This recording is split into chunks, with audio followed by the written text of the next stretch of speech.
यो हो बहसको साथमा कामना सेवा विकास बैंक, प्रगतिको आधार कामना सेवासँगको कारोबार। शक्ति मिनरल्सको उत्पादन नेपाली किसानका लागि वरदान। शक्ति मिनरल्स प्राली विशेष औद्योगिक क्षेत्र भैरहवा।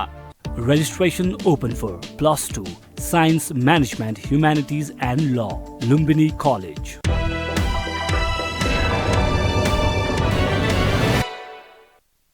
नमस्कार, यो बहसमा म यहाँहरूलाई हार्दिक स्वागत गर्दछु। जीवराम भण्डारी। आज यहाँहरू सामुन्ने उपस्थित हुनुहुन्छ लेखराज भट्ट। उहाँ नेकपा एमालेका स्थायी समिति सदस्य हुनुहुन्छ, पूर्व मन्त्री, सुदूरपश्चिम इन्चार्ज हुनुहुन्छ, उहाँ उद्योग वाणिज्य विभागको इन्चार्ज हुनुहुन्छ, त्यसै गरी नेपाल राष्ट्रिय उद्योग व्यवसायी महासङ्घको इन्चार्ज। यी इन्चार्ज नै पार्टीको इन्चार्ज मैले भन्न खोजेको। उहाँसँग आज म समसामयिक विषयलाई केन्द्रमा राखेर पछिल्लो राजनीतिक घटनाक्रमलाई विश्लेषणात्मक र सूचनामूलक ढङ्गले पस्कने प्रयत्न गर्नेछु। विविध विषयहरू, लेखराज भट्टको त्यो विगत इतिहास, वर्तमानमा आइपुग्दाको अवस्था र आगामी राजनीतिक यात्रालाई केन्द्रमा राख्नेछु। सर्वप्रथम म उहाँलाई स्वागत गर्छु। स्वागत छ यहाँलाई। अब म सिधै कहाँ प्रवेश गर्न चाहे भने नेकपा माओवादीमा यत्रो लगानी गर्नुभयो है, सिन्चित गर्नुभयो, जीवनलाई हत्केलामा राखेर हिँड्नुभयो। प्रतिस्पर्धा पनि साँच्चै भन्ने हो भने तपाईँको कि एमालेसँगै रह्यो कि त काङ्ग्रेससँगै रह्यो। यतिखेर तपाईँ नेकपा एमाले ओलीजीले नेतृत्व गरेको पार्टीमा हुनुहुन्छ, त्यसको महत्त्वपूर्ण जिम्मेवारीमा हुनुहुन्छ। सुदूरपश्चिमको इन्चार्ज हुनुहुन्छ, पार्टीको स्थायी समिति सदस्य हुनुहुन्छ। तर धेरै तपाईँका कार्यकर्ताहरू विगतका तत्कालीन माओवादीसँग सम्बद्ध छन्। सायद तपाईँको साथमा पनि ठुलो सङ्ख्याका आए होलान्, केहीले साथ दिएनन् होला। जुन स्थितिमा तपाईँ प्रवेश गर्नुभएको छ नेपालको राजनीतिमा, अलि अप्ठ्यारो, अलि असहज, किनभने त्यागको त्यो हिस्ट्री छ तपाईँको। त्यसकारण मैले एउटा अलग पारिवारिक पृष्ठभूमिबाट पनि आउनुभएको व्यक्ति, अलि खतरा मोलियो कि क्या हो जस्तो केही महसुस भएको छैन तपाईँलाई? तपाईँले भने जस्तै अब यो राजनीति भनेको अप्ठ्यारो नै चिज हो, त यसमा निकै सङ्घर्ष गर्नुपर्छ र त्यहाँ हुँदा पनि सङ्घर्ष थियो भने यहाँ पनि भोलि सङ्घर्ष नै गर्नुपर्ने हुन्छ। अब यो यस्तो परिस्थिति सिर्जना भयो नेपालको राजनीतिमा, त हामी हिजो एकता गऱ्यौँ र मैले दुईवटा स्कुलिङ रहेछु। एउटा केन्द्रीय न्यू क्लास 27 सालको, अर्को चाहिँ झापा विद्रोहको। हामीले जनयुद्ध गर्दा हाम्रो दस्तावेजमा र हामीले भन्ने गरे के थियो भने त्यतिखेर झापा विद्रोहको जगमा टेकेर हामी जनयुद्ध गर्दैछौँ। झापा विद्रोहको जगमा टेकेर जनयुद्ध। त्यो भएर हामी पछिल्लो चरणमा जब हामी शान्ति प्रक्रियामा आइसकेपछि मलाई लाग्छ प्रचण्ड लगायत अब एमालेको नेतृत्व, विशेष गरी केपी ओली, माधव नेपाल लगायतहरूले त्यति बेला पनि 64मा कम्युनिस्टहरूको ध्रुवीकरण हुनुपर्छ, एकतामा जानुपर्छ भनेर लगभग त्यति बेलै निष्कर्ष निकालेको थियो। त त्यतिखेर के मिलेन, एकता हुन सकेन। र पछिल्लो चरणमा एक खालको यस्तो विकास भयो कि त एक अर्को बिना अघि बढ्न सक्ने स्थिति रहेन। कम्युनिस्ट पार्टीहरू यस्तो विभाजित भयो, विशेष गरी माओवादी जब एकीकृत नेपाल कम्युनिस्ट पार्टी बन्यो, त्यहाँ चाहिँ अन्तरसङ्घर्ष तीव्रतामा, अराजकतामा, शत्रुतापूर्ण तरिकाले गयो र त्यो विभाजन मोहन वैद्यको नेतृत्व, किरणको नेतृत्वमा विभाजन भयो। त त्यो विभाजनले तपाईँको फेरि विभाजन, अर्को विभाजन ल्यायो। त्यहाँ विप्लवजी एकातिर अनि बादलजी अर्को एकतामा भनेर फेरि नेपाल कम्युनिस्ट पार्टी नेकपा माओवादी केन्द्र बन्यो। अब त्यो माओवादी केन्द्र बनिसकेपछि के देखिन्छ भने फेरि एमालेसँग एकता गठबन्धन, त्यसपछि एकतामा आइसकेपछि अब त्यसको 7 बुँदेमा जानुपर्छ जस्तो लाग्छ मलाई। त्यसको मूल मर्म के थियो त भन्दा पार्टीभित्र विचारमा भिन्नता आयो भने अथवा कुनै इस्युमा मतभेद भयो भने ती मतभेदहरूमा छलफल गर्दै सहमतिमा टुङ्गियो भने हरेक विषयवस्तुलाई सहमतिमा जानेर महाधिवेशन पनि एकताको महाधिवेशनलाई पनि नेतृत्व चयनदेखि लिएर तपाईँको रणनीति कार्यदिशा अथवा समाजवादमा जाने कुरोलाई जो हामीले अहिले जुन पुँजीवादी क्रान्ति सम्पन्न गऱ्यौँ त्यसका केही चरणहरू अझै बाँकी छन् भनेका छौँ। अबको हाम्रो गन्तव्य समाजवाद र त्यसलाई पुरा गर्ने कसरी गर्न सकिन्छ त्यसको कार्यनीति कार्यदिशा तय गर्ने कुरो त हरेक मतभेदहरू जस्तो त्यही के भनिएको थियो भने जनताको बहुदलीय जनवाद अनि यता 21औं शताब्दीको जनवाद यिनीलाई थाती राखेका थियो, माओवादलाई थाती राखेका थियो र त्यो महाधिवेशनकै क्रममा त्यो बहसमा ल्याउने भनिएको थियो भने अहिले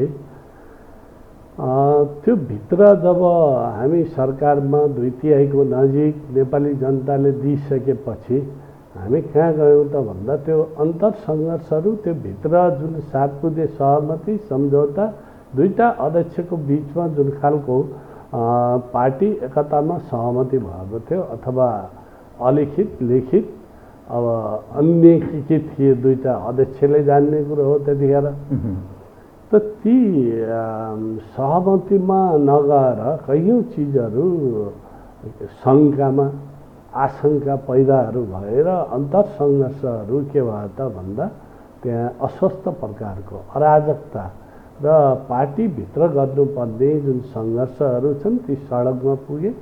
त्यो सडकमा पुग्दा त्यसले चाहिँ एउटा मुख्य कुरो के हो त भन्दा त्यहाँ एउटा अध्यक्ष जो एकताको मुख्य थियो उसलाई चाहिँ अब त्यहाँ बहुमतको नाममा कारवाही गरियो, सदस्यता पनि नरहने। अनि हामीले के भन्यौँ भने केपी ओलीजीलाई कारवाही गर्ने कुरा त हामीले के भन्यौँ भने जोसँग एकता गरिएको छ त्यो एकतालाई बचाउनु पर्छ। सरकार नेपाली जनताले केही नभए पनि 7 सालदेखि अहिलेसम्म कुनै पनि सरकार 5 वर्ष चलेको छैन, 5 वर्ष चल्न दिनुपर्छ। त त्यही उसमा एकताकै पक्षमा हामी दरसँग म लगायत बादलजी अब रामबहादुर थापा टोपबहादुरजी मणिजी हामी उभियौँ, हामीसँग थुप्रै साथीहरू उभिए। त हामी त्यति बेलै मलाई के लाग्छ भने त्यो विभाजन पार्टी भइसकेको थियो। जति बेला एउटा अध्यक्ष जो एकताको मुख्य पक्ष हो, नेतृत्व हो, त्यसलाई बहुमतको आधारमा जसरी सदस्यता पनि नरहने गरी कारवाही गरियो, पार्टी त्यति बेलै फुटेको थियो। अब हामीले रूपपक्षमा हेर्दा के देख्यौँ भने पार्टी फुटेको छैन। त बीज त्यहाँ बिउ त रोपियो फुटको, त त्यसले अन्तर सङ्घर्ष अस्वस्थ प्रकारको भयो भने सरकारका कामकाजहरू पनि अघि बढ्न सकेनन्। जति प्रयत्न गरियो र त्यतिखेर अब मङ्सिर 4 सम्म अझ मङ्सिर पुस 5 सम्म केपी ओली प्रधानमन्त्रीको हैसियतले पार्टी अध्यक्ष 1 नम्बर अध्यक्षको हैसियतले एकतालाई बचाउन धेरै प्रयत्न गर्नुभयो र यो अघि बढोस् भन्ने थियो। अब त्यो बाध्य भएर जनादेश लिनुपर्छ, अब अर्को उपाय छैन भनेर संसद विघटन गरिएको थियो। चुनावमा जाने यो मलाई के लाग्छ भने जनादेश लिन संविधानको व्याख्या कसरी हुन्छ, कसले कसरी गर्छ, कसले कसरी बुझिएछ भन्ने उसको आफ्ना बुझाइ हुन्। त सबभन्दा महत्त्वपूर्ण पाटो पक्ष भनेको लोकतन्त्रको के हो भने जनादेशमा जाने कुरो हो। जब म चाहिँ जनताको जनअदालतमा जान्छु, जनतासँग नयाँ जनादेश लिन्छु भन्यो भने त्यो चाहिँ प्रतिगमन अथवा प्रतिगामी कदम हो भन्ने मलाई लाग्दैन। त हामी त्यसैको निरन्तरतामा के भयो भने जब हामी सँगै थियौँ केपी शर्मा ओलीकै पक्षमा उनकै विचारमा उहाँ रहिरहनुपर्छ नेतृत्वमा। अहिले उहाँले नै सरकारको नेतृत्व गर्नुपर्छ, पार्टी एकतालाई सुदृढ गर्नुपर्छ, अथवा नेतृत्व परिवर्तन एउटा विधिबाट महाधिवेशनबाट परिवर्तन गर्ने हो भने त्यहाँबाट गर्नुपर्छ। यो प्रक्रिया ठिक होइन यो भन्ने भइसकेपछि जब अदालतले नामको विषयमा जो फैसला गर्यो त्यो फैसला गरिसकेपछि त्यहाँ उसले चाहिँ निर्वाचन आयोगलाई 15 दिन दिनु है भनेको थियो। 15 दिनमा कसैले पनि पहल गरेन। मलाई लाग्छ केपी शर्मा ओलीले प्रचण्डलाई ल के गर्ने नयाँ नाम गरौँ भनेपछि उहाँले मिडियामा ल्याउनु हो, त्यो सबैलाई जगाएछ। त हामीले फेरि निरन्तरतामै एकताकै निरन्तरता हो। मलाई के लाग्छ भने अहिले नाम एमाले भए पनि हिजोको नेपाल कम्युनिस्ट पार्टी नेकपाकै एकता जो बन्यो त्यतिखेर त्यसकै निरन्तरतामा हामी छौँ। र अहिले अब यो नयाँ खालको फुट जो पैदा भयो र केही जिम्मेवार अब कमरेडहरू यतै केपी ओलीकै नेतृत्वलाई स्वीकारेर आउनु भएको छ, जो अस्तिको केन्द्रीय समितिको बैठक र त्यसले J2 भनेको छ। त्यहाँ अध्यक्ष कमरेडले के भन्नुभएको छ भने यसलाई डगमेटिक तरिकाले बुझ्नुहुन्न। एकता प्रधान हो अहिलेको एकीकृत पार्टी एमाले अहिलेको त्यो हो र एकताको भावलाई कहीँ पनि मर्न दिनुहुन्न, त्यो स्पिडलाई मर्न दिनुहुन्न। नेतृत्वको व्यवस्थापन रचनात्मक र सृजनात्मक तरिकाले जानुपर्छ भन्नुभएको छ। र अहिले एउटा कार्यदल बनेको छ, त्यो कार्यदल 6 जनाको छ, जहाँ म पनि छु त्यसमा। र यो व्यवस्थापन त्यही रूपमा एउटा अध्ययन गरेर जहाँ जहाँ समस्याहरू आउँछन् त्यो जुन कार्यदल छ त्यसले होमवर्क गरेर सिफारिस गर्ने हो, त्यसले निर्णय गर्दैन। त मलाई लाग्छ अब तपाईँले भने जस्तै अप्ठ्यारो त भएन भन्दा थुप्रै कमरेडहरू हामीसँग छन्, आउनु भएको छ त्यही प्रक्रियामा। र दोस्रो कुरो जनयुद्ध लड्दा हामी थोरै थियौँ त्यतिखेर। सबभन्दा पहिला कहाँबाट आएको थियो भन्दा त्यो एमालेबाटै त्यो जनयुद्धमा ठुलो शक्ति आएको थियो। 52 सालको सम्झँदै हुनुहुन्छ त्यो। र जनयुद्धका क्रममा निकै उतार चढावहरू, दमनहरू, विद्रोहहरू हुँदाखेरि, सङ्घर्ष हुँदा त्यतिखेर एमालेको नेता, कार्यकर्ता, जनता, भोटर त्यसले पनि निकै ठुलो जनयुद्धमा योगदान गरेको थियो। र मलाई एउटा सम्झना छ राम्रै, हाम्रो हेमन्त प्रकाश ओली पक्राउ पर्नुभयो बाजुरामा। र त्यति बेलाको एमालेको त्यहाँको नेतृत्व जस्तो कर्णबहादुर थापा, लालबहादुर थापा जो अहिले केन्द्रीय सदस्य पनि हुनुहुन्छ उहाँहरू, र हाम्रो प्रदेशको कर्णबहादुर थापा त अध्यक्ष नै हुनुहुन्छ। उहाँहरूले अदालतमादेखि लिएर जुन भूमिका उहाँलाई बचाउने भूमिका खेल्नुभयो त्यो भने कहीँ न कहीँ प्रत्यक्ष वा अप्रत्यक्ष त्यति बेला एमाले पार्टी पनि जनयुद्धमा थियो। त कैयौँ कमी कमजोरीहरू त्यतिखेर भएका थिए र त्यसलाई हामीले समीक्षा गर्ने कुरो आफ्नो ठाउँमा छ। त्यसका कमी कमजोरी युद्ध हो, युद्धमा धेरै चिजहरू भने जस्तो हुँदैन, त्यो हामीले नापे जोखे जस्तो युद्ध त हुँदैन। त्यहाँ थुप्रै कमी कमजोरीहरू भएका थिए।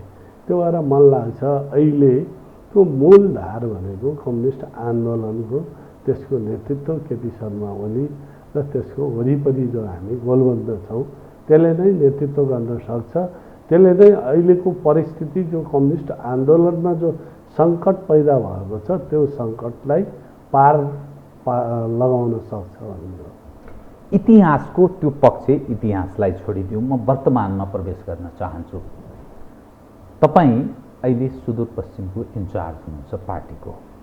तपाईँले भने चाहिँ केही पूर्व एमालेमा रहेकै मानिसहरू एमालेमा रहने कि माधवजीतिर जाने अथवा के गर्ने भन्ने बारेमा अनिर्णयको अवस्थामा हुनुहुन्थ्यो, तर उहाँहरू पुनः एमालेमै, अर्थात् तपाईँकै भनाइअनुसार एउटा स्पिरिट अनुसारको एमाले, अर्थात् नेपाल कम्युनिस्ट पार्टी नेकपाकै स्पिरिट अनुसारको एमालेमा उहाँहरू पछि फर्कनुभयो।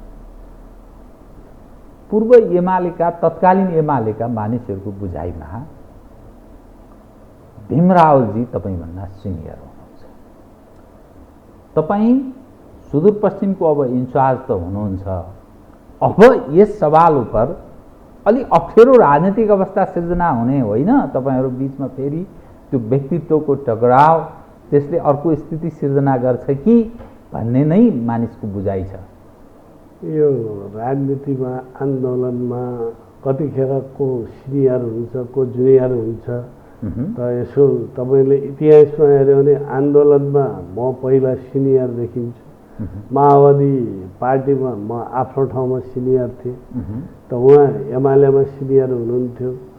त यहाँ आइसकेपछि अहिले जुन Z2 फर्किने भनेछ त्यो 2ले अब डगमेटिक नहुने भनेपछि यहाँ सिनियर र जुनियरको प्रश्न होइन। आन्दोलनलाई अघि कसरी बढाउन सकिन्छ, पार्टी सङ्गठन जनताको हितमा कसरी काम गर्न सकिन्छ।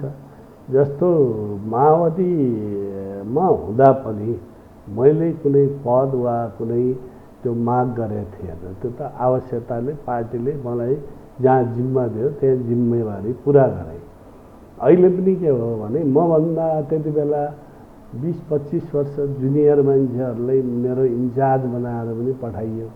त यो आन्दोलनको युद्धको र राजनीतिक परिवर्तनको आवश्यकता हो भने मैले र म त्यसलाई स्वीकारेँ। अहिले पनि के हो भने पार्टीले जे जिम्मा दिन्छ जसरी दिन्छ त्यसलाई स्वीकारेर अघि बढ्ने कुरो हुन्छ। र मैले कहिले पनि मैले मान्ने नेतृत्व कसलाई हो भने केपी शर्मा ओलीलाई हो। हिजो मैले मोहन वैद्यलाई मानेको थिएँ, प्रचण्डलाई मानेको थिएँ र नेता सिनियर पदीय हिसाबमा को कहाँ छ भन्ने कुरा होइन। तपाईँले नेतृत्व कसलाई स्वीकार्ने, श्रद्धा कसलाई गर्ने त उहाँहरू त सयोद्धा हो होइन। हिजो प्रचण्डको कार्यकर्ता त थिएन, म सयोद्धा नै थिएँ। तर फेरि अर्को पाटोबाट हेर्दा उहाँ हाम्रो नेतृत्व हुनुहुन्थ्यो भने अहिले हाम्रो नेतृत्व भनेको केपी शर्मा ओली नै हुन्। र त्यहाँ जुनियर सिनियर र व्यक्तित्वको टकराव हुने उहाँको आफ्नो फिल्ड छ, मेरो आफ्नो फिल्ड छ र हामीले पार्टीलाई अघि बढाउन फेरि सहकार्य गर्ने कुरो हुन्छ पार्टीका नीति कार्यक्रम योजना अनुसार। तपाईँ इन्चार्ज छोड्नुपर्ने स्थितिमा प्रवेश गर्नुभयो भने मैले अघि भने पार्टीको आवश्यकतामा छोड्ने र जिम्मेवारी लिने कुरा हुन्छ। त पार्टीले के महसुस गर्छ, पार्टीले आवश्यकता कसको महसुस गर्छ त्यसलाई लिएर जिम्मेवारी लिने कुरो हो। हिजो युद्धमा म इन्चार्ज थिएँ माओवादीमा। जब हामी शान्ति प्रक्रिया आयो 63मा पार्टीले मलाई कामी डाँडाको बैठकमा इन्चार्जबाट हटाए। म 72सम्म कुनै जिम्मेवारी थिएन मेरो। बिचमा म श्रम यातायात मन्त्री भएँ, विज्ञान मन्त्री भएँ 15 दिन। त्यसपछि वाणिज्य आपूर्ति मन्त्री भएँ। त्यसपछि जब चुनावको दौरानमा म इन्चार्ज हुन्थेँ सेती महाकालीको, त्यसपछि अर्को हुन्थ्यो। त हेटौडा महाधिवेशनको बेला मलाई भेरी कर्णालीको इन्चार्ज बनाइएको थियो 1 वर्ष। त्यो बाहेक अरू कुनै जिम्मेवारी मलाई दिइएको थिएन। तर पार्टीको आवश्यकता हो भने म त पार्टीको अनुशासनमा, पार्टीको नीतिमा, योजनामा दायाँ बायाँ मैले कहिल्यै गरेको। तपाईँलाई कहिलेकाहीँ त्यस्तो महसुस भइरहेको छैन? तपाईँ कैलालीबाट निर्वाचित जनप्रतिनिधि यदि यतिखेर तपाईँ त्यो प्रतिनिधिको रूपमा वैधानिक हिसाबले हुनुहुन्न, तपाईँको ठाउँ खाली छ। जुन प्रक्रियामा जान केपी ओलीजी तपाईँको अध्यक्ष चाहनुभयो त्यसलाई अदालतले रोकिदियो। तत्कालीन प्रतिस्पर्धी राजनीतिक दलहरूका कारण अदालत त्यो कोर्समा प्रवेश गर्यो। उहाँहरू सबै सांसद प्रतिनिधि सभाको भत्ता सुविधा लिइरहनु भएको छ, लोगो लाएर हिँड्नु भएको छ। तपाईँ सहित केही व्यक्ति, तपाईँ टोपबहादुर राय माझी, प्रभु शाह, चौधरीजी लगायतका केही व्यक्तिहरू तपाईँहरू विस्थापित हुनुहुन्छ। यो जुन खालको राजनीतिमा तपाईँ प्रवेश गर्दै हुनुहुन्छ कतै न कतै गल्ती मैले गरेँ कि भने जस्तो तपाईँलाई महसुस भएन? किनभने ओलीजीले त्यो हिम्मत त गर्नु भएन।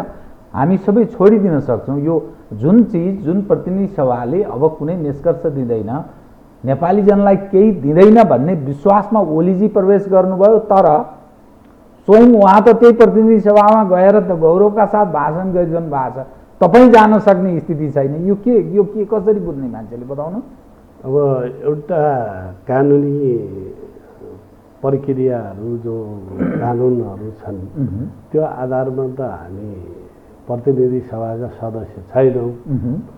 तर त्यो जनताले जसले हामीलाई मत दियो, हामीलाई जितायो र तिमी नेतृत्व गर भनेपछि अहिले पनि मलाई के लाग्छ भने म तिनकै प्रतिनिधि हो, नेतृत्व हो। त्यसले त्यो जनताले अहिले पनि त्यत्तिकै विश्वास गरेका छ र अहिले पनि उसले हामीलाई त्यही रूपमा हेर्छ।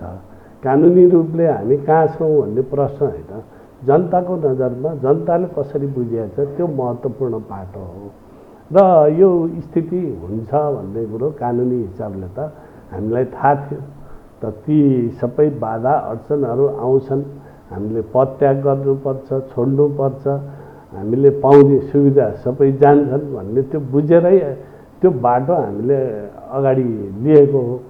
त जहाँसम्म अब हामीले मुख्य त्यति बेला हेरे पद हेरे होइन, हामीले हेरेको पार्टी एकता, आन्दोलन, सरकार 5 वर्ष चलोस्, जनताको चाहना, जनताको जनमतको कदर गर्नुपर्छ। हिजो प्रचण्डले एकता गरे तर त्यसलाई एकतालाई उहाँले बचाउन सक्नु भएन, बचाउने प्रयत्न गर्नु भएन। भन्दा त उहाँले मैले धेरै प्रयत्न गरेँ भन्नु हो, तर मैले उहाँलाई राम्रोसँग 40 वर्ष सहकार्य गरेको छु। उहाँ सँगसँगै राम्ररी बुझेको छु। कस्तो तपाईँले के पाउनुभयो? के नियतमाथि प्रश्न के बताउनु? होइन, मैले सारमा उहाँको आफै उहाँले भन्ने गर्नुहुन्छ, मैले भन्नु पर्दैन।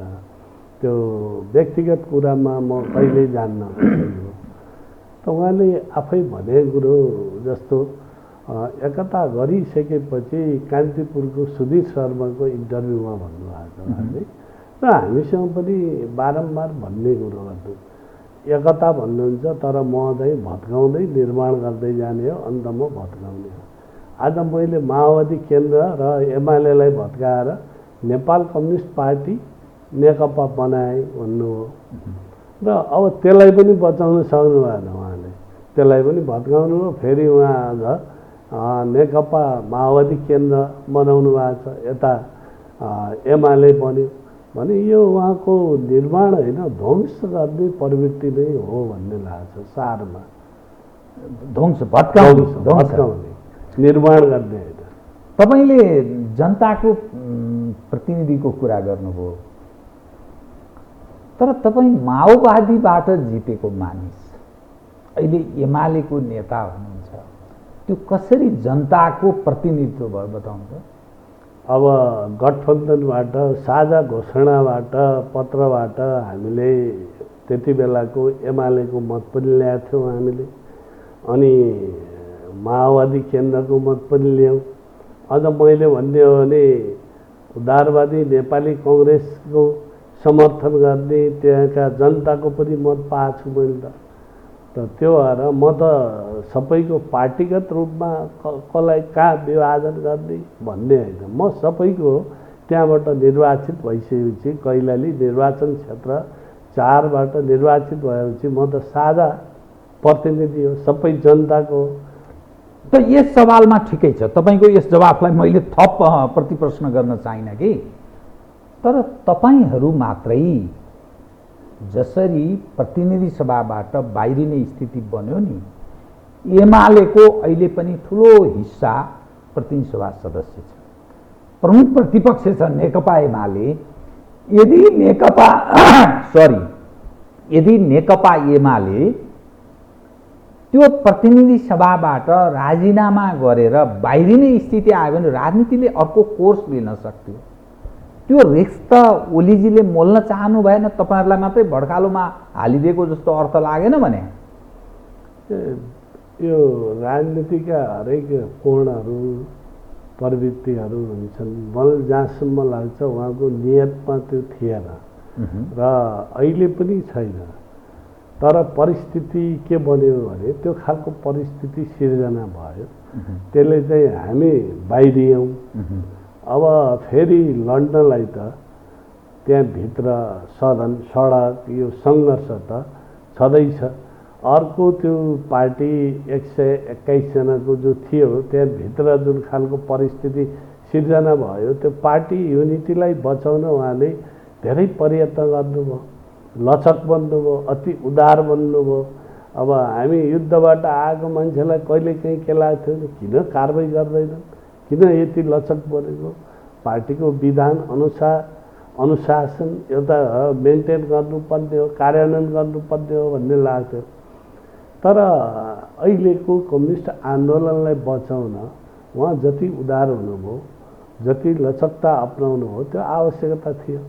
यसलाई तपाईँको यो नेपालमा कम्युनिस्ट आन्दोलन विशेष गरी वामपन्थी आन्दोलनलाई छिन्न भिन्न गर्न आन्तरिक र बाह्य सबै शक्ति लागेकै छ। त्यो भएर त्यो अहिले उहाँको दूरदृष्टि नै हो भन्ने लाग्छ। अब सदनमा पनि अथवा त्यो उहाँले सबैले रिजाइन गरे भए के हुन्थ्यो भन्ने प्रश्न त पछिको समीक्षाको कुरो हो। अहिले लडाइँलाई सदनमा पनि त्यत्तिकै आवश्यक छ। जुन भ्रम दिन खोजिया छ यसले चाहिँ संविधान, गणतन्त्र, संघीयता, त्यसपछि समावेशिता, यी धर्मनिरपेक्षता सिद्ध्याउन खोजिया छ। अरूले बचाउन खोज्या हो, यसले लोकतन्त्र सिद्ध्याउन खोज्या हो, अरूले बचाउन खोज्या हो भन्ने जुन खालको त्यही यदि केपी शर्मा ओलीले सबैलाई रिजाइन गर्न लगायो भए अझ त्यहाँ जनतामा भ्रम पर्थ्यो। त त्यो परिस्थितिसँग उहाँ जसरी जुझ्नुभयो त्यसले उहाँले लोकतन्त्र बचाउन र गणतन्त्र बचाउन, धर्मनिरपेक्षता इत्यादि यी सबै प्रतिगमनकारी होइन है केपी भन्ने कुरो अहिले प्रमाणित गरेको छ। र जुन अस्थिरता नेपालको राजनीतिमा आछ, जान वा अनजान बरु अरूले जसले खेले, जसले पार्टी फुटाउन खोजे, जसले संसद बचाउने नाममा अब हामीले त पार्टीको विरुद्धै गए, अनुशासन तोडे, अराजकता सिर्जना गरे, त्यो पो होला त प्रतिगमनतिर लैजाने। लोकतन्त्रलाई अस्थिरतातिर जसले लैजान्छ त्यो पो प्रतिगमनकारी होला। बालुवाटारबाट अदालतले जब निर्णय गरिसकेपछि, परमादेश जारी गरेपछि खुरुखुर त्यो बालुवाटारबाट बालकोट गएको त्यो प्रतिगमन हुन्छ र भने। तपाईलाई म सुदूरपश्चिमको एउटा विषय उठान गर्छु, त्यसपछि फेरि अर्को केन्द्र सेन्ट्रल र पोलिटिक्समै म केन्द्रित गर्छु। कथम केपी ओलीजीले तपाईलाई सुदूरपश्चिमको पार्टीको इन्चार्जबाट हटाइदिएर अर्कोलाई स्थापित गरिदिनु भयो, अथवा सिधै भनौँ भीमरावजीलाई स्थापित गरिदिनु भयो भने तपाईँको प्रतिक्रिया के हुनेछ र तपाईँलाई के आश्वासन थियो र छ भन्ने त्यो आम मानिसले बुझ्ने गरेर बताइदिनुहोस् त। अब म कुनै आश्वासनबाट जाने मान्छे होइन। मैले आफूले के ठिक लाग्छ, के बेठिक हुन्छ त्यो अनुसार जाने हो। मैले राजनीतिमा नाफा घाटाको राजनीति गर्दिनँ। म जनताको निम्ति गर्ने भएपछि पार्टी मुख्य हुन्छ, पार्टीको विचार नेतृत्व मुख्य हुन्छ र पार्टीले के निर्णय गर्छ त्यतिखेर त्यसलाई मानेर जाने कुरो हुन्छ। चित्त नबुझेका कुरा पार्टीभित्र नोट अफ डिसेन्ट ल्याउने कुरो हुन्छ। यो चाहिँ वस्तुवादी भएन है, यो व्यवहारिक भएन यो निर्णय भन्ने कुरा होला। चित्त नबुझेपछि मलाई लाग्छ नेतृत्वले सही र वैज्ञानिक आवश्यकता अनुसार मौलिकतालाई लिएर उसले निर्णय गर्छ भन्ने विश्वास छ। त्यसमा फेरि यो फलानु हुँदा मैले गर्दिनँ, म हुँदा उसले गर्नुपर्छ भन्ने त्यस्तो होइन। पार्टीले जे उचित ठान्छ त्यो गर्छ। अलि सरेन्डर गरे जस्तो भएन ओलीजीसँग तपाईँले आत्मसमर्पण भन्छ नि नेपालीमा?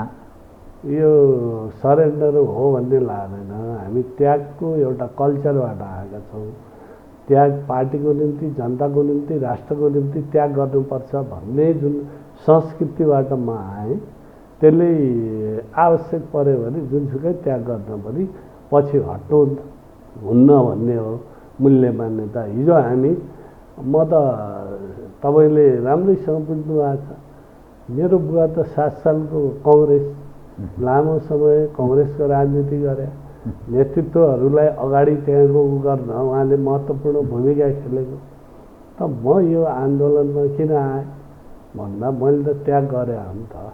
जस्तो कसैले भन्छ तँलाई के दिएन प्रचण्डले बनायो भन्छ, त्यो दिने कुरो त म कङ्ग्रेसमा जे मैले मेरो राजनीतिक जीवनमा त्याग गरेँ त्यसको 1% नेपाली काङ्ग्रेसमा योगदान गरे भने पाउँथेँ नि। मेरो गाउँको टेकबहादुर सोखाल, सिद्धराज ओझा यिनीहरू त मन्त्री भए भने अझ म त त्यो उहाँहरूकै गाउँले त्यही राजनीतिमा मेरो फ्यामिली। तर हामीले त्यसलाई ब्रेक गऱ्यौँ र कम्युनिस्ट आन्दोलनसँग जोडियो र नेपालमा राजनीतिक परिवर्तन विशेष गरी उत्पीडित सर्वहारा वर्गको निम्ति केही गर्नुपर्छ र त्यो क्षेत्रको लागि पनि त्यहाँ जुन अहिलेको हिजोदेखि जुन खालको उत्पीडन छ त्यो उत्पीडनलाई पनि हामीले अन्त गर्नुपर्छ। त्यो कसले सक्छ भन्दा त्यसले चाहिँ वामपन्थी कम्युनिस्ट विचारले मात्र सक्छ त्यो उत्पीडनको अन्त गर्न, त्यो वर्गको निमित्त भनेर लाया मान्छेलाई। कतिखेर के पद पाइन्छ भन्ने कुरो महत्त्व हो भन्ने लाग्छ। तर प्रचण्डजीलाई त्यस रूपमा तपाईँले ग्रहण गरेको भन्ने त अर्थ लागेन नि त। अब प्रचण्डजीलाई पनि मैले त्यही रूपमा ग्रहण गरेँ हो। मुख्य कुरो विचार सही हुनु पर्यो र नेतृत्व कहाँबाट पैदा हुन्छ भन्दा विचारबाट हुन्छ, सङ्घर्षबाट हुन्छ र हामी सबै के हो भने एउटा सङ्घर्षबाटै आएको हो र केपी ओली त्यही सङ्घर्षको एउटा प्रतिबिम्ब हो अथवा प्रतीक हो।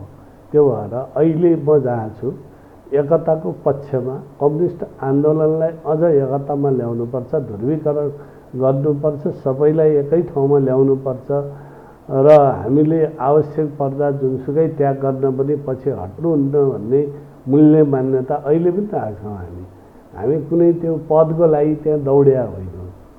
अब तपाईँसँग भने तपाईँले एकताको कुरा गर्नुभयो, व्यापक ध्रुवीकरणको पनि कुरा गर्नुभयो।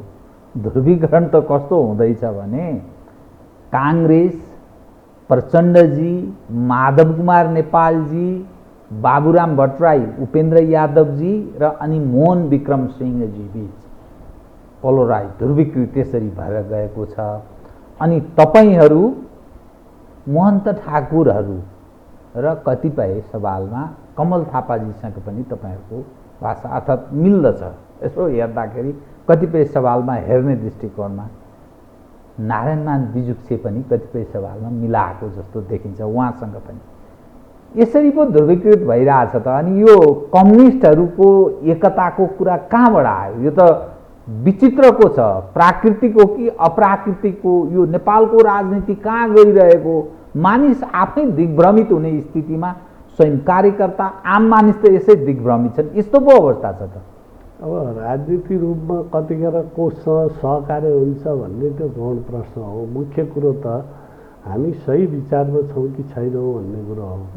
जस्तो अहिले अब एकजना साथी जो मगा आउनुभएको थियो, यो कीर्तिपुरको शम्भु महर्जन भन्ने, अनि उहाँलाई प्रचण्डले निकै ठुल्ठुला प्रलोभन दिनुभएको रहेछ। अनि उहाँले एउटा कुरो भन्नुभयो, मैले प्रचण्डसँग सोधेँ तपाईँले गर्न खोजे के हो, त्यो लक्ष्य उद्देश्य स्पष्ट पारिदिनु पर्यो मलाई। यो बाहिर बोल्ने कुरो होइन, भित्र के हो त्यो भन्नुहोस्। कहिले तपाईँ कङ्ग्रेसको पछि लानुहुन्छ, कहिले एमालेको पछि लानुहुन्छ भने अब तपाईँको पछि हामी किन लाने त, म त सोझै एमालेको पछि लाग्छु भनेर भने भन्नुहुन्थ्यो क्या उहाँलाई। त त्यो भएर अब प्रचण्डले के देख्नुभयो भने हिजो केपी ओलीलाई एमालेलाई कम्युनिस्ट नै देख्नुभयो, आज दक्षिणपन्थी देख्दै हुनुहुन्छ। अब उहाँले कसलाई राम्रो मान्दै हुनुहुन्छ, कसलाई वामपन्थी देख्दै हुनुहुन्छ भने शेरबहादुरलाई देख्दै हुनुहुन्छ वामपन्थी। भने यो त उहाँको वैचारिक विचलन हो भन्ने नै लाग्छ मलाई चाहिँ। अनि यो जुन खालको ध्रुवीकरणको स्थिति छ नि, जुन ढङ्गले अर्थात् निकटता देखिन्छ, भोलिका दिनमा बुझिन्छ के बुझ्न सकिन्छ भने चुनावी तालमेल पनि हुनसक्छ आगामी दिनमा। 1-1.5 वर्षपछि हुने चुनाव या अर्ली इलेक्सन तुरुन्तै हुन पनि सक्छ, स्थानीय तहको निकट छ, अनि सङ्घीय संसदको चुनाव अलि निकट, अर्ली इलेक्सनको पनि मानिस कुरा गर्दैछन्। त्यस्तो अवस्थामा तपाईहरु एक्लै भिड्न सक्नुहुन्छ त? यो त सारा शक्ति काङ्ग्रेस, माधव कुमार नेपालजी, प्रचण्डजी अनि उपेन्द्र बाबुरामजी, यी सबै पक्ष एक ठाउँमा उभिने, चुनावी तालमेल गर्ने, केही नसके तपाईहरुलाई हराउने त्यो स्थिति पनि बन्न सक्ने सम्भावना छ। यस्तो स्थितिमा लाभ कसलाई हुन्छ भन्ने ठान्नुहुन्छ त? होइन, मलाई के लाग्छ भने अहिले कङ्ग्रेसले कम्युनिस्टलाई कमजोर गर्न यो खालको स्ट्राटेजी अपना होला। भोलि प्रचण्डले अथवा अरूले भने जस्तै त्यो एलायन्स बन्छ भन्ने कुरो मन लाग्दैन। त हिजो 74 को चुनावमा सुरुमा त प्रचण्डले कोसँग गर्न खोजेको थियो, कङ्ग्रेससँगै गर्न खोजेको थियो नि। स्थानीय तहमा त कङ्ग्रेससँगै गरे हो। त पछिल्लो चरणमा एमालेसँग गठबन्धन भयो, एलायन्स भयो, त्यसले एकतामा ल्यायो, त्यो सही थियो। फेरि पनि मैले तपाईँलाई के भनौँ भने उहाँ फेरि एमालेसँग चुनावी एलायन्स नगर्ने केही ग्यारेन्टी छ र भने भोलि त्यस्तो परिस्थिति आउन सक्छ। केपीजी र उहाँ एउटै ठाउँमा हुन सक्नुहुन्छ नि त। र ल एलायन्स गरौँ, हिजो कमी कमजोरी भयो, अब पार्टी एकता गरेर जानुपर्छ, कमी कमजोरी हटाउँदै जाउँ भन्ने पनि राजनीतिमा असम्भव त केही देख्दिनँ मैले। त्यो हुन सक्छ भोलि, त्यो ठाउँमा पनि पुग्न सक्छ भन्ने ठान्नुहुन्छ तपाईँ? मैले त्यो देखिरहेको छु, त्यो हुन सक्छ। तर आम मानिसले नि अब कम्युनिस्टहरूलाई कसरी बुझ्ने बताउनुहोस् त? मानिसले एक खाले धारणा विगतमा के बनायो भने काङ्ग्रेस एउटा पृष्ठभूमिबाट आएको पार्टी छ, उसले आफूलाई प्रजातन्त्रको बढी एडभोकेसी गर्छ, पुँजीपतिहरूको पुँजीवादको प्रतिनिधित्व गर्ने एउटा पक्ष हो भन्ने मानिसले बुझ्ने, इन्टरनेसनल कम्युनिटीले डेमोक्रेटिक पार्टी हो यहाँको, अर्थात् बहुदलीय प्रजातन्त्रमा विश्वास गर्ने। कम्युनिस्टहरू उप उनीहरूको धारणा अलिक फरक, कोही उपर के कोही उपर के। तर आम मानिसले यो गरिब दिन दुखीको पार्टी, देशभक्तहरूको भन्ने यो सन्देश बारम्बार प्रवाह कम्युनिस्ट हौँ भन्नेहरूले नै गरिरहे। तर घटनाले अहिले एकपछि अर्को हेरिल्याउँदा को काङ्ग्रेस, को कम्युनिस्ट, को अर्को, को के बुझि नसक्नुको अवस्थामा त्यो वर्ग पनि छुट्याउन कठिन भएको त्यस्तो देखिन्छ। यो कसरी बुझ्ने बताउनु? यो अब नेतृत्व भनेको के हुन्छ भने त्यसले क्रान्तिको नेतृत्व पनि गर्छ र त्यही नेतृत्वमा विचलन आयो भने त्यसले क्रमशः थाहा नहुने गरी प्रतिक्रान्ति पनि हुन्छ। कम्युनिस्ट पार्टीमा हामीले हेऱ्यौँ, रुस, चीन लगायत सबैका हामीले हेर्छौँ र अहिले चीनलाई हामीले कम्युनिस्ट मुलुक नै मानेका छौँ, त्यहाँको पार्टीलाई आदर्श मानिरहेछौँ। त हामीले त्यसलाई हिजोको माओको पालाको चीन हो कि अहिलेको सी जिनपिङको पालाको चीनको विचारमा, त्यहाँको जनताको जीवन स्तरमा, चीनको विकासमा के महत्त्वपूर्ण परिवर्तन भएका छन् त्यो पनि हामीले समीक्षा गरेका छैनौँ, अध्ययन गरेका छैनौँ। पछिल्लो चरणमा नेपाली कम्युनिस्ट आन्दोलनमा हेर्ने हो भने नेताहरूको जीवनशैलीमा आएको परिवर्तन, वर्ग उत्थान, यसले पनि कहीँ न कहीँ हामीले आफ्नो वर्गलाई जसको निमित्त हामी लडे हो त्यो विचारलाई थोरै दायाँ बायाँ गरे हो कि त्यो भएर मैले अघि कम्युनिस्ट विचारलाई ठिक ढङ्गले बुझ्ने, अहिलेको आवश्यकतामा त्यसको विकास गर्ने र नेपालको आफ्नै मौलिकता, सांस्कृतिक मौलिकता छ, जातीय विविधता छ, यो सबैलाई हेरेर हामीले त्यो मार्क्सवादलाई जडसूत्रमा होइन, यान्त्रिकतामा होइन, आफ्नो सृजनशीलतामा विकास गरेर लागू गर्ने कुरो हो। त्यो भएर जनताले जो अहिले पनि अपेक्षा गरेको छ हामीबाट, त्यो जस्तो म त भर्खरै जनताकै बिचमा गएर आएको छु, कैलालीतिर पुग्नु, सुदूरपश्चिम त अहिले पनि जनताले हामीबाट ठुलो अपेक्षा गरेछ। जे गडबडी भएको छ त्यो गडबडी सच्याउनुपर्छ, सच्चिनुपर्छ र फेरि कम्युनिस्टहरू एक ठाउँमा आएर कम्युनिस्टले जुन वर्गको लागि गर्ने हो, राष्ट्रको लागि जसरी गर्ने हो त्यता जानुपर्छ भन्ने मनोविज्ञान छ।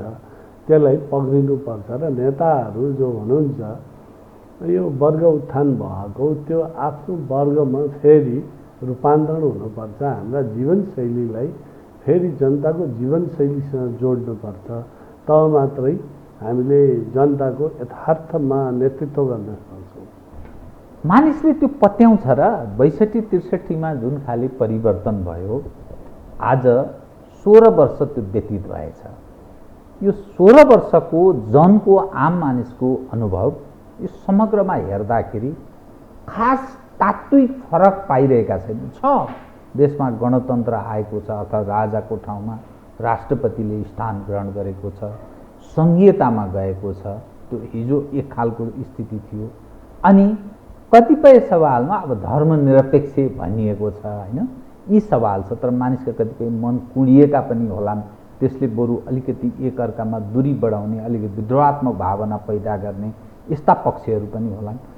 तर अब परिवर्तन ल्याउँछन्, यो नेतृत्व पङ्क्तिबाट हाम्रो जीवनमा परिवर्तन आउँछ, अलिक फरक रहेछ नै यी हिजोका भन्दा भन्ने त्यस्तो देखिन्छ र त्यो घटनाक्रम हेर्दा त्यस्तो आवाज हुन्छ र? यसो 48 र 52 को बिचमा कैयौँ मान्छेहरूले मसँग कुरा गर्थे। त्यो आउँछ र त्यो परिवर्तन हुन्छ र यसको यो व्यवस्था अन्त गर्ने तपाईँहरूको खुबी छ र भन्ने गर्थे। र पछिल्लो चरणमा हामी युद्ध लड्यौँ, जनआन्दोलन गऱ्यौँ, फेरि शान्ति सम्झौतामा आयौँ र यो परिवर्तन ल्यायौँ। यो उपलब्धिको रक्षा गर्दै फेरि पनि हाम्रा कमी कमजोरीहरूलाई हटाउँदै फेरि आफूलाई रूपान्तरण गर्दै गयो भने जनताले विश्वास नगर्ने त प्रश्नै आउँदैन। त हिजो पनि हामीलाई पत्या थिएन नि, पछि पत्या र जीवन व्यवहारमा हामीले ती कुरो व्यवहारमा देखायौँ भने जनताले विश्वास नगर्ने। नेता त यिनै हुन् नि त, हामी हो। अन्य बाहिरबाट आयात गरेर त हुने कुरो होइन। निश्चय त त्यो भएर नेता जनताले के खोजे हुन्छ भने उसको आवश्यकता व्यवहारबाट पुरा गरिदियोस्। यो नेताले जे बोल्छ त्यो कुरो व्यवहारमा लागू गरोस्, जति सक्छ त्यति बोलोस्, त्योभन्दा बढी नबोलोस् भन्ने हो। केही हामीले बढी बोल्या होला र केही गरे पनि छौँ र त्यो जीवनमा केही परिवर्तन भएन नेपाली जनताको भन्ने कुरो पनि होइन। त जति हुनु पर्थ्यो, जति नेपाली जनताले अपेक्षा गरे थियो त्यो हाम्रो अन्तरसङ्घर्ष, अन्तर्कलह र जुन राजनीतिक स्थायित्वलाई निरन्तरता दिनु पर्थ्यो, त्यहाँ कहीँ न कहीँ दायाँ बायाँ हुँदाखेरि त्यो स्थिति सिर्जना भएको कुरो पक्कै हो। एक मात्र विषय नि, त्यो ठिक छ। हिजोका दिनमा तपाईँहरूले हामी कम्युनिस्टहरूलाई बहुमत दिनुभयो भने हामी राजनीतिक स्थिरता दिन्छौँ अनि विगतको भन्दा फरक चरित्र पनि देखाउँछौँ। बहुमत पनि जनताले दियो। अब भोलिका दिनमा भलै यसको परीक्षण काङ्ग्रेसको भइसकेको छ, अब तपाईँहरूको पनि भयो। के आधारमा भोलि जनताका माझमा तपाईँहरू भोट माग्न जाने बताउनुहोस् त? अब मैले अघि पनि भने हामी कहीँ न कहीँ हाम्रो जीवनशैलीमा परिवर्तन भयो। यो बहुदलीय व्यवस्था अन्तर्गत जो यसका विकृतिहरू हुन्छन् त्यसले कहीँ न कहीँ हामीलाई प्रभावित पनि पार्यो होला। त त्यसलाई हामीले पहिचान गर्दै आफूलाई सच्याउँदै, कम्युनिस्ट भनेको त कमी कमजोरीलाई सच्याएर अघि बढ्ने जात हो यो। त दोस्रो कुरो मान्छेबाटै कमी कमजोरी हुन्छ। त त्यो भएर लेनिनले भनेछन् भगवानले कमजोरी गर्दैन तर भगवान छैन भने जस्तै मान्छेबाट बढी जसले जिम्मेवारी पाउँछ, बढी जसले काम गर्छ त्यसका कमजोरी हुन्छ। तर पटक पटक गर्यो भने अब त्यो पटक पटक भएको देखिन्छ नि त। त्यो पटक पटक गरिदिए कमजोरी प्रवृत्तिमा विकास हुन्छ। त्यो प्रवृत्तिलाई तोड्नुपर्छ र हामीले गरेका कमजोरीहरूलाई महसुस गर्दै स्वीकार्दै त्यसलाई सच्याउँदै अघि बढ्नु नै हाम्रो असली कम्युनिस्ट स्पिरिट हुन्छ। तर जुन अवस्थामा नेपालको राजनीतिक दल प्रवेश गरेको छ नि, कम्युनिस्ट हौँ भन्नेहरू छिन्न भिन्न छन्। काङ्ग्रेसको त्यो खालको इमेज उसले डेभलप अहिले पनि गर्न सकेको छैन, छवि त्यस रूपमा सुधार्न सकेको छैन। 2 महिना हुन लाग्यो, मन्त्री परिषदले अहिलेसम्म पूर्णता पाउन सकेको छैन, छनक पनि छैन अझै। धेरै मानिसले यसबाट आश पनि गरेका छैनन् यो सरकारबाट पनि। यसरी हेर्दा आगामी दिनमा हुने जुन चुनाव होला, संसदीय चुनाव, मैले किन भने टुङ्गो छैन। मानिस सिस्टमकै बारेमा पनि प्रश्न गरिरहेका छन्, संहिता उप प्रश्न गरिरहेका छन्, धर्मनिरपेक्षता किन भन्ने प्रश्न गरिरहेका छन्, यसै गरेर मुलुक चलाउने हो भनेर प्रश्न गरिरहेका छन्। त्यसकारण सिस्टम उप पनि कुनै न कुनै ढङ्गले मानिस प्रश्न गर्न थालेका छन्। यही रूपमा चुनावमा जाने हो भने कसैको बहुमत आउने छनक छैन। अनि भोलिका दिनमा अनि हर्स ट्रेडिङ यही अहिले चाहिँ कहिले के अनि नेपालीको त कन्तबिजोग हुने भएन सर। होइन, यो अलि निर्णय क्षमता कसमा हो होइन भन्ने कुरो यहीँनिर छुट्याउन जाँदैछ। हिजो केपी शर्मा ओली प्रधानमन्त्री हुँदा उहाँले क्विक डिसिजन गर्नुहुन्थ्यो, चाहे त्यो मन्त्रीमण्डल विस्तार गर्ने कुरो होस्, चाहे अरू समस्याहरूका विषयमा होस्। त अहिले यो गठबन्धन धेरै लामो टिक्दैन भने त उहाँहरूको केवल नेपाली कङ्ग्रेसलाई मात्र दोष दिएर त पुग्दैन। त्यस जुन एलायन्समा भएका 5 दल भनेको छ तिनीहरूको नेतृत्वमा जान्छन् त। उनीहरूको निर्णय क्षमता छैन, उनीहरूभित्र पनि अन्तर्विरोधहरू छन्, असन्तुष्टि छ। त्यो सन्तुष्ट गर्न उनीहरू रात दिन लागेका छन्। र एक दिन अब प्रचण्ड माओवादी केन्द्रका अध्यक्षले के भन्नुभयो भने 49 जनाले मन्त्री खोजिरहेछन्, तनाव भएको छ भन्नु सार्वजनिकमा बोल्नु, सार्वजनिकै रूप बोल्नुभयो, मैले सुने। अब त्यही तनावमा जम्मै नेता छन् त्यहाँ त। भने मैले त्यो कसलाई मन्त्री बनाउने नबनाउने भन्ने उसमा कहिल्यै केपी शर्मा ओली तनावमा रहेको देखेन। उहाँले फलाना भने सिद्ध। त निर्णय क्षमता अहिले कसको रहेछ, फरक कसको रहेछ, को कति फरक रहेछ भन्ने कुरो यसले पनि देखाएर मन लाग्छ भोलिको दिनमा एमाले बहुमत लिएर आउँछ। विभाजित छ, कसरी बहुमत लिएर आउँछ? तपाईँ पार्टीको नेता हो, तपाईँले भन्ने त एउटा कुरा हो, तर कसरी त्यो ठाउँ छ, त्यो सम्भावनै छैन, त्यो आकर्षण कसरी? यो अहिलेको जुन राजनीतिक परिस्थिति सिर्जना गर्यो, कोले गर्यो, किन गर्यो, अदालत कहाँबाट प्रभावित भयो, कसरी राजनीतिक निर्णय गर्न पुगे, त्यो कुरो त अहिलेको नेपाली जनताले राम्रैसँग बुझेको छ। त यो विभाजनले मैले अघि पनि भने बिस्तारै ध्रुवीकरण, कार्यकर्ताले नेताले बुझ्दै जान्छ, यहाँ केन्द्रित हुँदै जान्छ यो। र भोलि मलाई लाग्छ एमाले बहुमतमा आउँछ र त्यसले फेरि आफ्ना अहिले गरेका अधुरा भएका राष्ट्रिय गौरवका योजनाहरू, समृद्ध नेपाल सुखी नेपाली भन्ने जो दर्शन छ यसले दिएको समाजवादमा जाने, यसलाई पुरा गर्न फेरि त्यो अघि बढ्छ भन्ने नै लाग्छ। म कार्यक्रमको ठिक अन्त्यमा कि तपाईँ अलि हक्की पनि स्वभावको, ब्रह्मले देखेको कुरा बोल्ने चरित्रको स्वभावको मानिस भएको हुनाले नेपालको राजनीति हरेक 10-10 वर्षमा परिवर्तन उन्मुख रहेको इतिहासले त्यस्तो देखाउँछ। घटनाक्रम सम्झी ल्याउनु 7 सालदेखि अहिलेसम्मको त्यस्तो देखिन्छ। तपाईँ के सोचिरहनु भएको छ? जुन अवस्थामा नेपालको राजनीति प्रवेश गरेको छ, प्रयत्न सायद तपाईँहरूले पनि गर्नुभयो, ओलीजीले पनि गर्नुभयो, प्रचण्डजीले गर्नुभयो, शेरबहादुरजीले गर्नुभयो, काङ्ग्रेसले प्रयत्न गर्यो, तर त्यो लाभ जनतालाई कम भइरहेको, सीमित वर्ग टाठा बाठालाई लाभ भइरहेको, व्यापारी होला, केही बिचौलिया होलान्, केही बाह्य तागत होला, केही ठेकेदार होलान्, केही गुण्डाहरूको उपस्थिति होला। त समग्रमा नेपालको राजनीतिमा जुन चरित्र हावी हुँदैछ यो एउटा निराशाजनक अवस्था छ।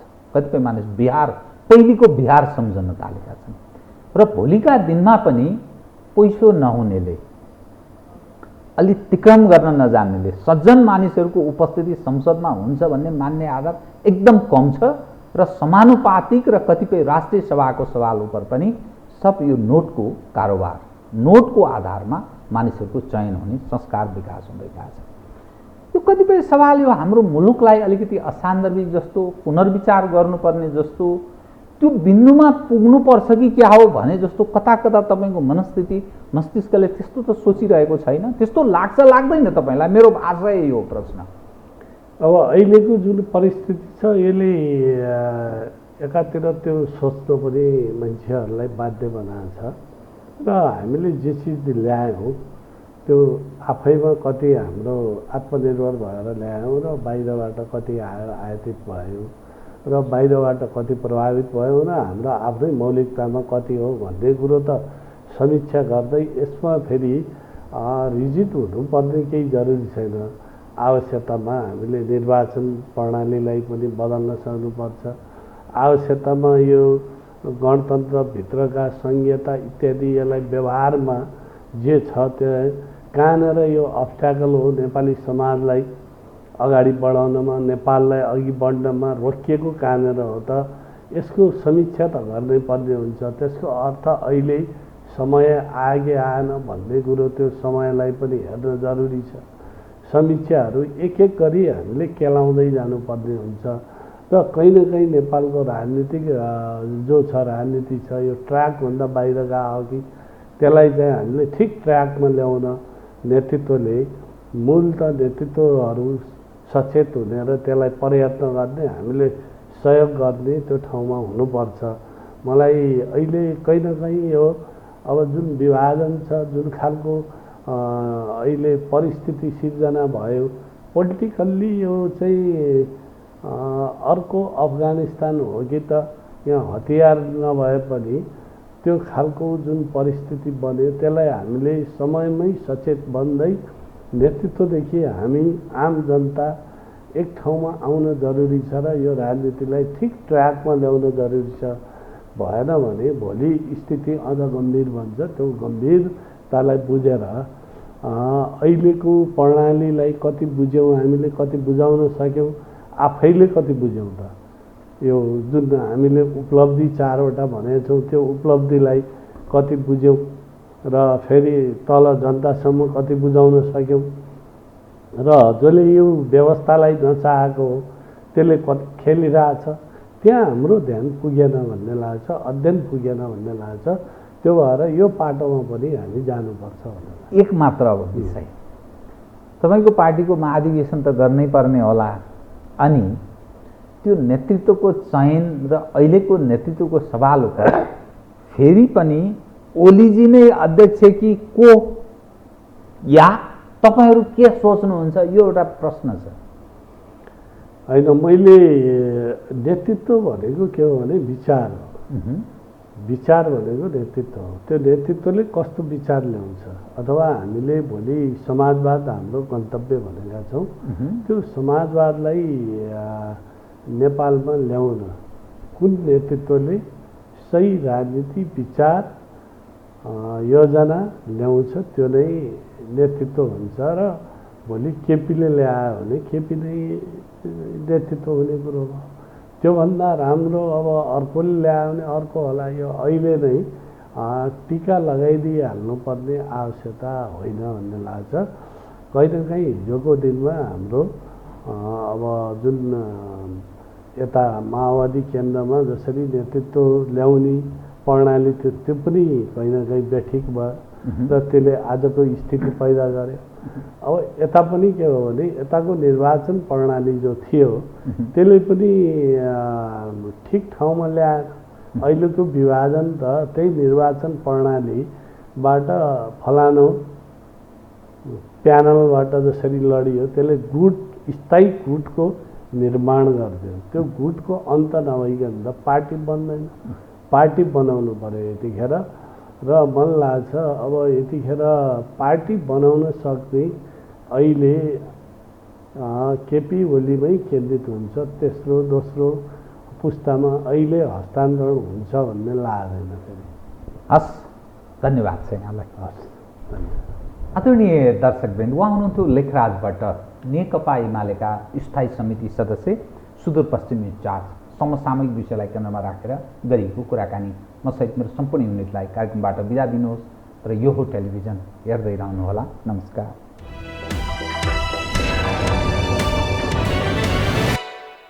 यो हो बहसको साथमा कामना सेवा विकास बैंक, प्रगतिको आधार कामना सेवासँगको कारोबार। शक्ति मिनरल्सको उत्पादन नेपाली किसानका लागि वरदान। शक्ति मिनरल्स प्राली विशेष औद्योगिक क्षेत्र Bhairahawa. Registration open for +2 Science Management, Humanities and Law, Lumbini College.